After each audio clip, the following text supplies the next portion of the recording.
Hello friends, मैं doctor Manu कौशल हूँ। Chemistry faculty हूँ और ऑथर भी हूँ। मेरी बुक्स अमेजोन पे आप देख सकते हैं, ले सकते हैं अमेजोन से।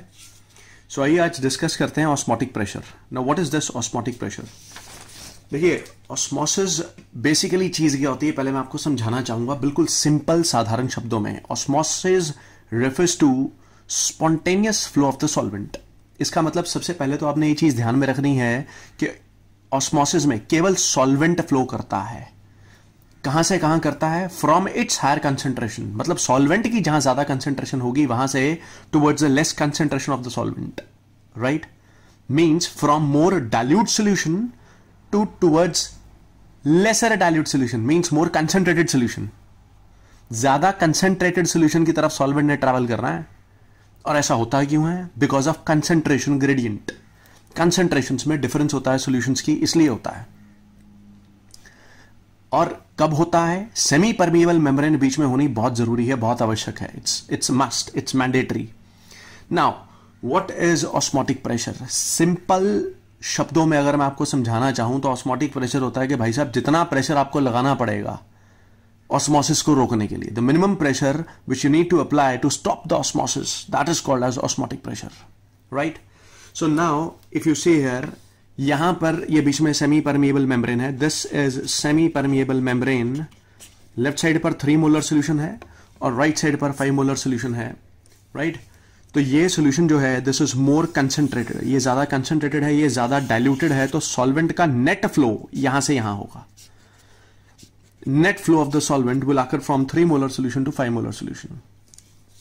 Same stands valid for this set also. अगर इस सेट की बात करूं तो यहां ये 2 मोलर सोल्यूशन है, लेस कंसेंट्रेटेड है। ये 5 मोलर सोल्यूशन है, this is more concentrated. Net flow of solvent will आकर लाइक दिस। सॉल्वेंट का नेट फ्लो यहां ऐसे होगा। अब कोई मेरे से पूछे कि जी ऑस्मोटिक प्रेशर क्या चीज है, मैं कहूंगा जी ऑस्मोटिक प्रेशर होता है वो प्रेशर जो हमें लगाना पड़ेगा ऑस्मोसिस को रोकने के लिए। अब आप ये देखिए कि अगर सॉल्वेंट ऐसे ट्रैवल कर रहा है, नेट फ्लो ऑफ सॉल्वेंट अगर ऐसे है, अब इसको रोकना है ऑस्मोसिस को, तो मुझे प्रेशर इधर ही लगाना पड़ेगा। क्योंकि अगर मैं इस तरफ प्रेशर लगाऊंगा फिर तो ऑस्मोसिस और बढ़ जाएगा।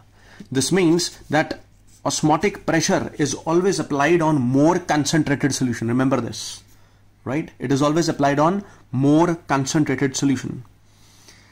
अब ऑस्मोसिस को रोकने के लिए यहां प्रेशर मैं इधर लगाऊंगा और यहां प्रेशर मैं इधर लगाऊंगा। अब कोई मेरे से पूछे कि भाई साहब ज्यादा प्रेशर कहां लगाना पड़ेगा ऑस्मोसिस को रोकने के लिए, तो मैं कहूंगा जी देखो, here you have 5 molar solution, this is 3 molar, here you have this is 5 molar and 2 molar. Here concentration gradient means difference in the concentrations is मोर।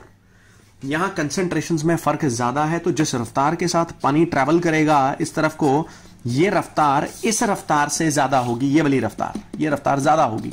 और अगर ये रफ्तार ज्यादा है तो इसको रोकने के लिए जो प्रेशर लगाना पड़ेगा हमें, वो भी ज्यादा लगाना पड़ेगा। यानी कि ऑस्मोटिक प्रेशर इस केस में ज्यादा होगा। तो मैं उम्मीद करता हूं कि जो मैंने लिखा है वो बिल्कुल ठीक लिखा है। Now this pi represents osmotic pressure. So osmotic pressure is directly proportional to C2 - C1। C2 - C1 is concentration gradient. Concentrations में फर्क जितना ज्यादा होगा, सॉल्वेंट का फ्लो उतनी रफ्तार के साथ होगा, प्रेशर उतना ज्यादा लगाना पड़ेगा सॉल्वेंट को रोकने के लिए, तो ऑस्मोटिक प्रेशर उतना ज्यादा होगा। तो osmotic pressure is directly proportional to C2 - C1 means concentration gradient. Then अब मान लीजिए, अब मैं सेकेंड केस डिस्कस करता हूं। मान लीजिए आई हैव दिस सेट, ये 5 मोलर सोल्यूशन, ये 3 मोलर सोल्यूशन, और दूसरी तरफ भी ये 5 मोलर सोल्यूशन, ये 3 मोलर सोल्यूशन। मींस अब की बार जो कंसेंट्रेशन ग्रेडियंट है, जो डिफरेंस इन कंसेंट्रेशन है, वो सेम है। The concentration gradient is same but the temperature is different. यहां T1 टेम्परेचर है और यहां T2 टेम्परेचर है, और मान लीजिए T2 T1 से बड़ा है।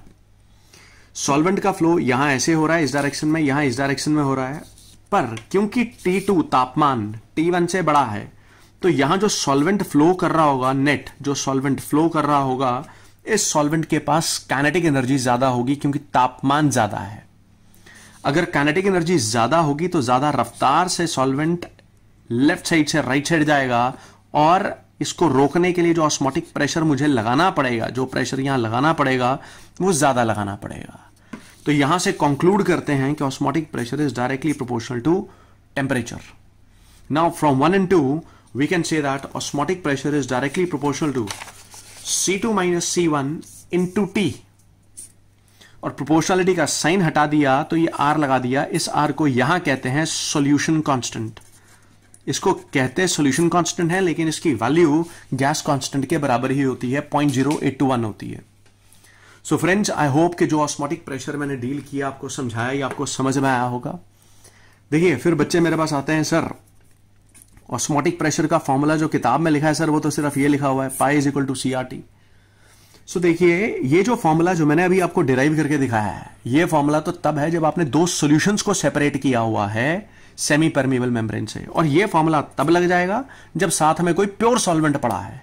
प्योर सॉल्वेंट पड़ा है तो कंसेंट्रेशन है ही नहीं, this is approximately taken negligible, so formula will be left as pi is equal to CRT। तो उस केस में pi is equal to CRT formula लग जाएगा। और यहां concentration, this concentration refers to molarity. Molarity means this is number of moles of solute upon volume of solution in litres into R into T। तो आप उन numericals में ये formula लगा सकते हैं। और जहां दो सॉल्यूशंस को सेपरेट किया गया है सेमी परमिएबल मेम्ब्रेन से, वहां आप इस फॉर्मूले का यूज कर सकते हैं। सो आई होप स्टूडेंट, जो मैंने आपको पढ़ाया समझाया वो समझ में आया होगा। Thanks very much for being with me. Take care. जय हिंद। Bye bye.